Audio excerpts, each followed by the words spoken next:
What foods are good for people with kidney disease? Well, they're somewhat different than the foods that you would eat to prevent a kidney problem.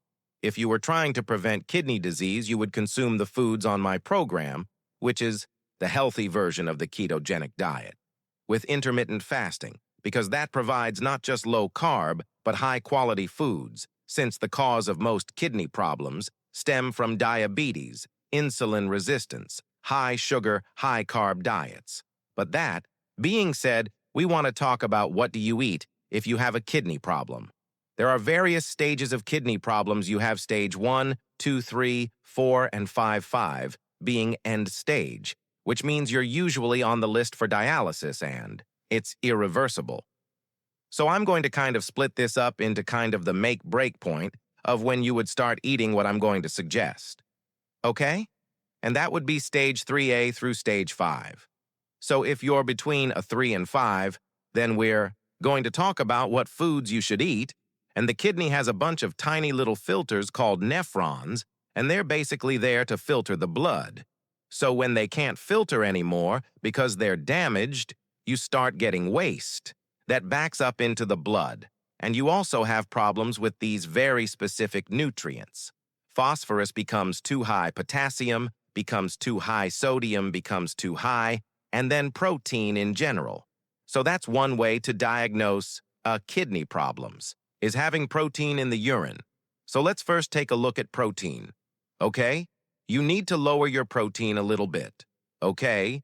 But of course, keep the quality there as well, which I'll talk about. So how much protein would you really need a normal amount of protein, let's say? For myself, I weigh about 185 pounds. I would need to apply this one formula. And this is kind of really a rough estimate, like 8 grams of protein per kilogram. And what that really comes out to is about 65 grams of protein per day.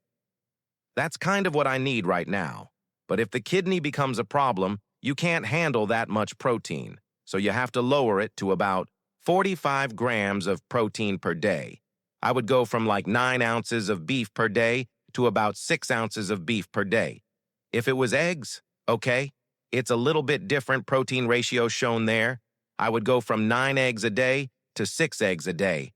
If it was seafood or fish, I would go from 9 ounces of fish or seafood to 6 ounces of seafood or fish, now less per day. Okay? So you just reduce your protein. You don't want to reduce it too low. You just want to have it just right. And you want to make sure the quality is there. The best protein sources are eggs, fish, and seafood. Beef is also good, but you need to make sure it's grass-fed and grass-finished. The eggs should be pasture-raised and organic, and the fish should be well caught.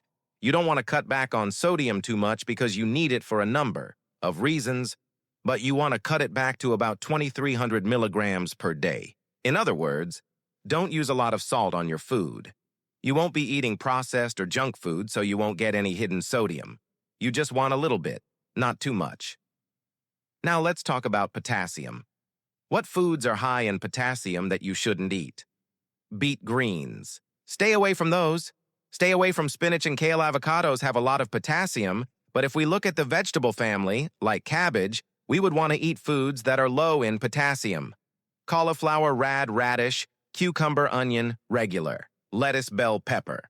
And of course, protein in general doesn't have a lot of potassium, so you could do like tuna and cod and eggs, especially turkey, and even some organic chicken. Now let's talk about phosphorus. Okay? How do you lower the phosphorus? Well, you definitely want to avoid anything with a lot of phosphorus, like phosphoric acid, as in sodas. Sodas are the worst for kidney disease because you're going to really jack up your phosphoric acid. Not to mention the sugar, but also meat in general is higher in phosphorus, and so is milk in dark chocolate. But most vegetables are low in phosphorus. Berries are low in phosphorus. Poultry is lower in phosphorus. If you look at the meats and certain seafood and even eggs are low on phosphorus. Even though they have phosphorus, there's some conflicting data on potassium. In other words, there's an equal risk of dying from too much potassium or too little potassium, and again, always work with your doctor to make sure that they monitor these. key nutrients to make sure they're not out of range.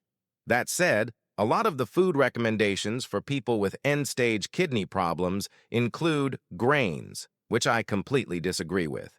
When you have a kidney problem, grains don't help. Instead, focus on the foods I recommend and add a natural source of B vitamins, vitamin C, vitamin D3, and omega-3 fatty acids, probably from cod liver oil. These are the best. These recommendations are for people who already have kidney damage.